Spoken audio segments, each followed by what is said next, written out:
ഓരോ കെട്ടിട നിർമ്മാണവും വളരെ സൂക്ഷ്മതയോടെയും സുതാര്യവുമായാണ് Propsol builders and developers deal ചെയ്യുന്നത്.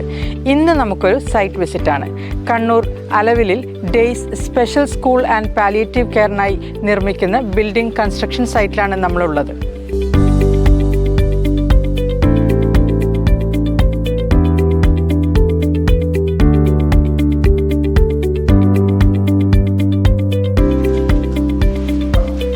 ഈ ഒരു കൺസ്ട്രക്ഷൻ വർക്ക് ലീഡ് ചെയ്യുന്നത് Propsol property and project management CEO ആയ ED ഗോപിനാഥ് സാറാണ്. നമുക്ക് അദ്ദേഹത്തോട് കൂടുതൽ വിവരങ്ങൾ ചോദിക്കാം. Hi sir. ഹായ്. നിലവിൽ ഈ ഒരു പ്രൊജക്റ്റ് ഏത് സ്റ്റേജിലാണ് ഉള്ളത് ഒന്നൊന്ന് വിവരിക്കാം. തീർച്ചയായും ഈ ഒരു പ്രൊജക്റ്റ് ഇപ്പോഴത്തെ ഒരു present condition structural work complete ആയിട്ട് നമ്മൾ പൂർത്തീകരിച്ചിട്ടുണ്ട്. ഇനിയിപ്പോൾ നമുക്ക് അതേപോലെ മെസൻട്രി വർക്കാണ് ഇപ്പോൾ ഓൾമോസ്റ്റ് കംപ്ലീറ്റ് ആയിട്ടുണ്ട്. ഒരു 95% നമ്മൾ മെസൻട്രി വർക്ക് കംപ്ലീറ്റ് ആയിട്ടുണ്ട്. ഇനിയിപ്പോൾ നമുക്ക് ഫർദറായിട്ട് ചെയ്യേണ്ടതെന്ന് വെച്ച് കഴിഞ്ഞാൽ നമുക്ക് ഇലക്ട്രിക്കൽ കോൺഡ്യൂട്ട്സിൻ്റെ വർക്കുകളാണ്. അതിനോടനുബന്ധിച്ച് തന്നെ ശേഷമുള്ള വർക്കുകളായ നമ്മൾ പ്ലാസ്റ്ററിങ് വർക്ക്, അതേപോലെ തന്നെ tile work, false ceiling work, നമ്മുടെ പെയിൻറ്റിങ് വർക്ക്സ്, ഇതൊക്കെ ഇതോട് അനുബന്ധിച്ച് നടത്തേണ്ട വർക്കുകളാണ്. ഇതെല്ലാം ഏകദേശം ഒരു ലെവലാകുന്ന സമയത്ത് തന്നെ നമുക്ക് ഫ്ലോർ ടൈലിങ്ങിൻ്റെ വർക്ക് വേറെ തന്നെ ആയിട്ട് വരും. അതേപോലെ തന്നെ ഇൻ്റർലോക്കിൻ്റെ വർക്കുകളും നമുക്ക് കംപ്ലീറ്റ് ചെയ്യാം. സാധാരണയിൽ നിന്ന് വ്യത്യസ്തമായിട്ട് സ്പെഷ്യലി ഏബിൾഡ് ആയിട്ടുള്ള ഒരു കുട്ടികൾക്ക് വേണ്ടിയിട്ടുള്ള ഒരു കൺസ്ട്രക്ഷൻ ആണല്ലോ ഇവിടെ നടക്കുന്നത്. സോ അതിൽ വേണ്ടിയിട്ട് എന്തെല്ലാം പ്രത്യേകമായിട്ട് ശ്രദ്ധിച്ചത്? ഇത് ബേസിക്കലി ഇത് സ്പെഷ്യലി ഏബിൾഡായ കുട്ടികളുടെ ഒരു വെൽനസ് സെൻ്ററാണ് ഇവിടെ. അപ്പോൾ ആ ഒരു നിർദ്ദേശം ക്ലയൻറ്റിൻ്റെ സൈഡിൽ നിന്ന് വന്ന സമയത്ത് തന്നെ അവരുടെ നിർദ്ദേശങ്ങളുണ്ടായിരുന്നു, ഇങ്ങനെയുള്ള കാര്യങ്ങളെല്ലാം ഈ ബിൽഡിങ്ങിൽ ഉണ്ടാവണം എന്നുള്ളത്. അപ്പോൾ അതനുസരിച്ചുള്ള സ്പേസും കാര്യങ്ങളെല്ലാം ഇൻക്ലൂഡ് ചെയ്തിട്ടാണ് നമ്മൾ ഓരോ റൂമും ഇതിനകത്തിരിക്കുന്നത് ഡിസൈൻ ചെയ്തിരിക്കുന്നത്. കൂടെ തന്നെ ഇൻറ്റീരിയർ ഡിസൈനറായ ആൾക്കാരുടെ നിന്നും ഒപ്പീനിയൻ എടുത്തിട്ടാണ് വേണ്ട കാര്യങ്ങളെല്ലാം ഇവിടെ ചെയ്തിരിക്കുന്നത്.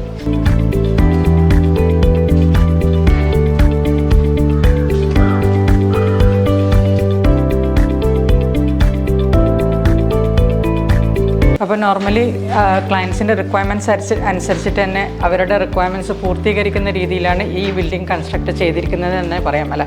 തീർച്ചയായും. കാരണം ഇതിൻ്റെ ഓരോ സ്പെഷ്യാലിറ്റി എന്ന് പറഞ്ഞാൽ ഈ റൂമിന് ഫിസിയോതെറാപ്പീൻ്റെ റൂമുണ്ട്. അതെല്ലാം ക്ലയൻറ്റിൻ്റെ സൈഡിൽ നിന്നും അതിൻ്റെ സ്പെഷ്യലിസ്റ്റ് ആൾക്കാരുടെ നിന്നുള്ള ഡീറ്റെയിൽസ് എല്ലാം എടുത്തതിന് ശേഷമാണ് ഓരോ റൂമും നമ്മൾ ഡിസൈൻ ചെയ്തിരിക്കുന്നത്. അത് സ്പീച്ച് തെറാപ്പി ആയാലും ഒക്യുപ്പേഷണൽ തെറാപ്പി ആയാലും അങ്ങനെയുള്ള പല റൂംസുകൾ ഇതുമായിട്ട് ബന്ധപ്പെട്ടതുണ്ട്. അതെല്ലാം എല്ലാം അതിൻ്റെ സ്പേസും കാര്യങ്ങളും എക്യുപ്മെൻറ്റ്സ് വെക്കേണ്ട സ്പേസ് അടക്കം ഡിസൈൻ ചെയ്തതിന് മനസ്സിലാക്കിയതിന് ശേഷമാണ് ഓരോ മൂവ്മെൻറ്റ്സും ഇതിനകത്ത് ചെയ്തിരിക്കുന്നത്.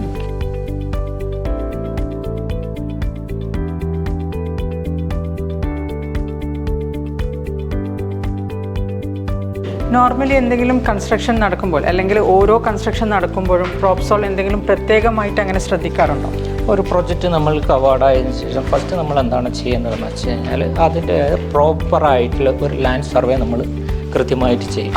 ആ ലാൻഡ് സർവേ ചെയ്തതിന് ശേഷം നമ്മൾ അടുത്തുള്ള പ്രൊസീജിയർ എന്നുള്ള രീതിയിൽ നമ്മൾ അതിന് ശേഷമുള്ള സൈറ്റ് ക്ലീനിങ്ങും കാര്യങ്ങളും അതിനുശേഷം ലാൻഡ് ലെവലിങ്ങും കാര്യങ്ങളിലേക്ക് പോകും. അപ്പോൾ അതിനുശേഷം നമ്മൾ ആർക്കിടെക്ചറലും സ്ട്രക്ചറൽ ഡ്രോയിങ്ങും പ്രകാരമുള്ള ഡ്രോയിങ്സ് ഇംപ്ലിമെൻറ്റ് ചെയ്യാനുള്ള മാർക്കിങ് കാര്യങ്ങളുമായിട്ട് മുന്നോട്ട് പോകും. അപ്പോൾ അതിനുകൂടെ തന്നെ നമ്മൾ സ്ട്രക്ചറൽ ഡ്രോയിങ്ങിൽ ഈ സോയിൽ ടെസ്റ്റ് നമ്മൾ നടത്തും. ഈ ഫൗണ്ടേഷൻ ഇവിടെ ഏത് രീതിയിലുള്ള ഫൗണ്ടേഷൻ അവിടത്തേക്ക് ഉപയോഗിക്കാൻ പറ്റും എന്നുള്ള രീതിയിൽ, വെതർ നമുക്കത് പൈലായിട്ട് പോകണോ അല്ലെ നോർമൽ ഫൗണ്ടേഷൻ വേണോ അല്ലെങ്കിൽ കുറച്ചും കൂടി ഡീപ്പായിട്ടുള്ള ഫൗണ്ടേഷനിലേക്ക് പോകണോ.